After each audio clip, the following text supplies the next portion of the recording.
껐하면 큰 소리 치고 식구들 전부 이제 식구들 기를 죽이고 하시는데 화를 내다 국이 너무 뜨겁다고 화를 내고 쌍욕을 하고 하셨다.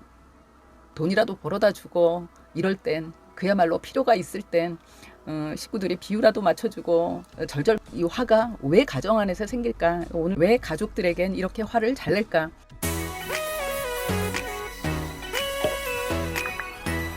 그리고 가족들에게 화를 잘 내는 거냐? 결국 밖에 나가서도 내가 화를 잘 내는 사람이 될 수 있기 때문에 내가 고치려는 노력을 한다면 결국 가족도 행복하지만 나의 사회생활 인간관계도 좋아질 수 있기 때문에 그야말로 내 성질이 급한 거예요. 내가 인내심이 없는 거기도 합니다. 그래서 화를 내는 거예요. 이게 결국 습관이 되는 건데요. 자신이 화를 내고 있다는 사실조차 모르고 있기도 합니다. 그 이유가요. 이제 자기한테는 이게 자기가 된 거예요. 화 잘 내는 사람. 화가 이 사람의 일부가 되어 있는 겁니다. 우리가 일상생활을 할 때요. 우리가 나의 의식이 관여하는 건 20%밖에 안 돼요. 이게 뭐냐면요. 아침에 일어났습니다. 일어나서 밥을 먹을 때 우리가 밥을 맨손으로 먹지 않지 않습니까? 숟가락을 들고 먹죠. 이 숟가락을 들고 먹어야 된다는 행위를 우리가 매번 밥상에 앉아서 생각하나요? 그냥 몸이 밥상이 차려지면 그 앞에 가서 숟가락을 들고 밥을 먹습니다. 그리고 오늘은 국이네. 뜨거울 수 있겠네. 뜨거운지 확인하고 온도를 맞춰서 먹어야 되겠다고 우리가 먹지 않지 않습니까? 이건 내가 배워온 습관에 의해서 그냥 무의식적으로 자동으로 이루어지는 거거든요. 이렇게 화를 내는 것도 습관이 되면 내가 의식하지 못하는 사이 나와버리는 겁니다. 이게 나의 일부가 되었기 때문에. 늘 화내는 아버지가 계십니다. 그랬다고 생각했을 때요. 이 아버지는 손님 같은 아버지가 되지 않겠습니까? 이 손님은요. 불편하고 무서운 대상이 됩니다. 힘이 없는 아이들, 가족들에게는 이 화내는 부모의 갑질이 그야말로 공포가 되는 거거든요. 그래서 아버지가 화를 내니까 아니면 엄마가 화를 내니까 비유는 맞춰줍니다. 비유는 맞춰주지만요. 피하게 되죠. 이렇게 화가 습관이 되신 분들 화를 왜 낼까? 화를 냈는데 그 순간에 자기는 풀리는 겁니다. 왜냐면 내가 화를 내니까 큰 소리 지르고 화를 냈을 때 상대가 어쨌든 그 순간에 깨갱 해주지 않습니까? 똥이 무서워서 피합니까? 더러워서 피하는 거거든요. 어쨌든 피해주는데 자신은 스트레스가 풀리는 거죠. 그러다 보니 이게 습관이 되는 겁니다. 그런데요. 이렇게 늘 화를 내던 사람은요. 자신의 감정을 표현하는 방법을 아예 모르게 됩니다. 왜냐면요. 늘 생각이나 감정을 표현하는 대신에 화를 내면서 푸는 게 습관이 됐거든요. 인내심은 점점 짧아지겠죠. 당연히. 그래서 그 전에 첫 시작은 답답해. 쟤 왜 저러지 하고 얘기를 하려고 시도를 했을 겁니다. 했는데 아내가 말을 못 알아듣거나 아이들이 얼른 말을 못 알아듣는 거예요. 그래서 답답한 마음에 소리를 한번 질렀습니다. 질렀더니 깨갱하는 거예요. 깨갱하는 거 보니까 어떤 쾌감을 느끼게 되는 거거든요. 자기는 시원해지는 거예요. 그러다 보니 이게 점점 감정적 대처를 하는 거죠. 이성적 사고를 못하게 됩니다. 이런 상황이 되었을 때. 그리고 이게 내 식구에게는요. 이제 습관이 되는 거예요. 그래서 식구 때문에 화가 나는 게 아니라 내 마음에 답답한 게 있으면 식구들에게 와서 풀게 된다는 거죠. 그런데 중요한 건 내 식구들이 피해자가 되었을 때 결국 내 삶이 그건 결국 나한테 돌아오게 되어 있습니다. 내가 왜 이렇게 화를 잘 내는지를 한번 볼 필요가 있다는 거죠. 어떤 큰 갈등이 있어서 화를 내는 게 아니라 이게 습관이 되신 분들은 아주 작은 일에도 별것도 아닌 일에도 국이 뜨겁다고도 화를 낼 정도로 그런다고 하더라고요. 사연 주신 분들 얘기 들어보면 아버지가 늘 집에서 화도 잘 내고 껐하면 큰 소리 치고 식구들 전부 이제 식구들 기를 죽이고 하시는데 화를 내다 국이 너무 뜨겁다고 화를 내고 쌍욕을 하고 하셨다는 거예요. 국은 뜨거운 게 국입니다. 그렇지 않습니까? 우리 화낼 건수만 찾는 거예요. 쉬운 얘기로. 그리고 이건 뭐냐면요. 정말 국이 뜨거워서 화를 낸 게 아니라 자신이 밖에서 밖에서 일이 잘 안 되거나 밖에서 어떤 답답한 일이 생겼을 때 이 사람은 이 가정에 들어와서 화를 푸는 거예요.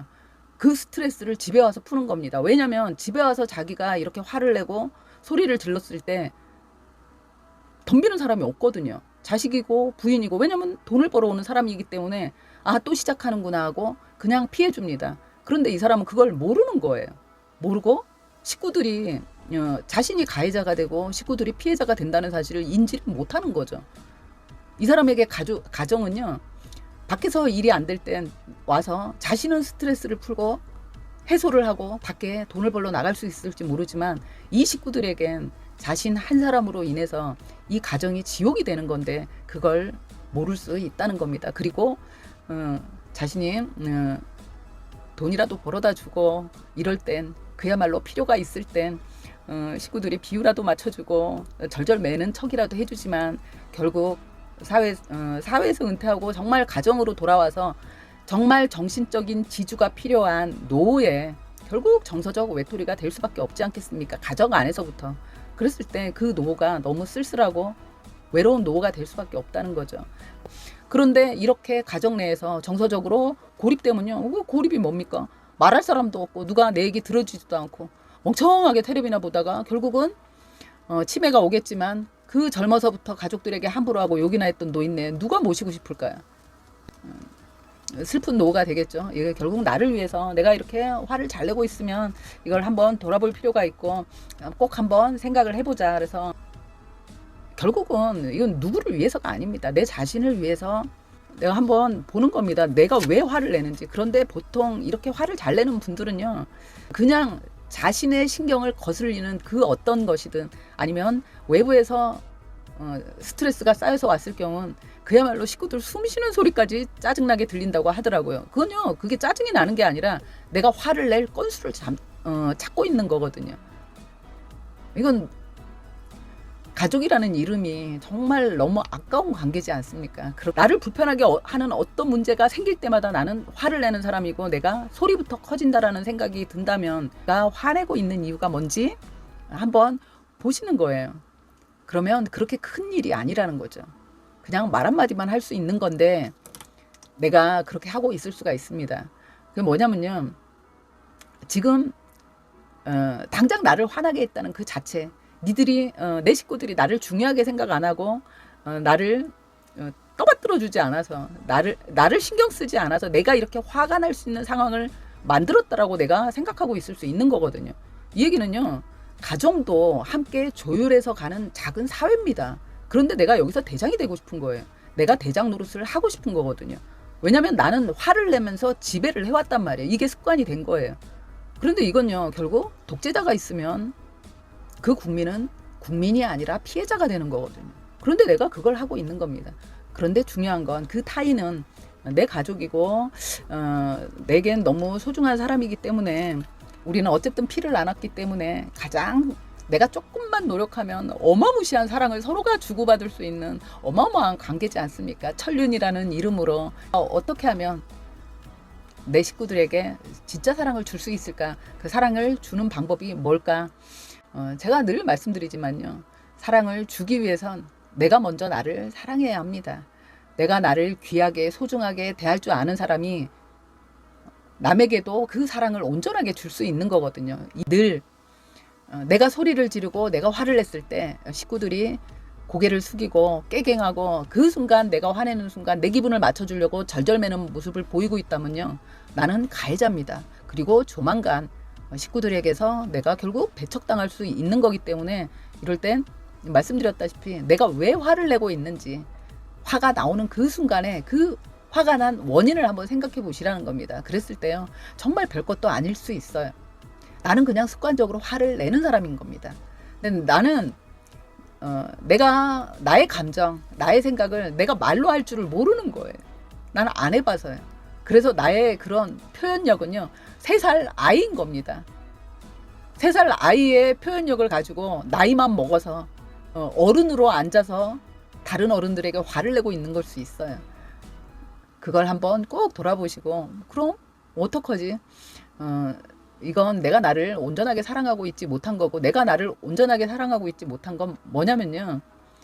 사실은 사랑을 해본 적도 없을 수도 있습니다. 나를 한번 들여다보는 것, 내가 왜 이렇게 화가 났는지를 이걸 자꾸 역추적해서 가는 것도요. 결국 그게 나를 아는 겁니다. 내가 나를 알았을 때요. 나를 표현할 수 있지 않습니까? 내가 왜 화가 났는지를 알아야 상대에게 말해줄 수 있거든요. 그러면 상대가요, 내가 싫어하는 것 안 하게 되어 있습니다. 나를 좋아하는 사람이라면, 내 가족이라면, 그리고 내가 좋아하는 걸 얘기했을 때 이왕이면 같은 선택지가 있을 때 식구들이 좋아하는 걸 선택하지 않겠습니까? 그걸 내가 알려줘야, 표현을 해줘야 해주죠. 그런데 나는 그걸 표현을 안 하고 맨날 욕하고 소리 지르고 욱해서 화만 냈던 거거든요. 그런데 내가 왜 이렇게 화가 났는지를 내 자신에게 자꾸 물어보시다 보면 내가 싫어하는 걸 내가 알게 될 겁니다. 그게 내가 나를 사랑하는 길로 가는 첫 디딤돌이라고 생각하시면 됩니다. 그래서 이거는 꼭 해보시기 바라고, 그랬을 때 결국 가족도 건강하고 나도 건강하고 모두가 행복한 가정이지만 중요한 건 내가 노후에도 건강한 인간관계로, 이런 사람은요 내 식구들한테만 그러지 않아요. 내 태도 자체가 건강한 사람이 되는 거기 때문에 그 주변에 누구와도 조화를 이루는 좋은 사람이 될 거라고 생각합니다. 좋아요, 구독 부탁드립니다. 감사합니다.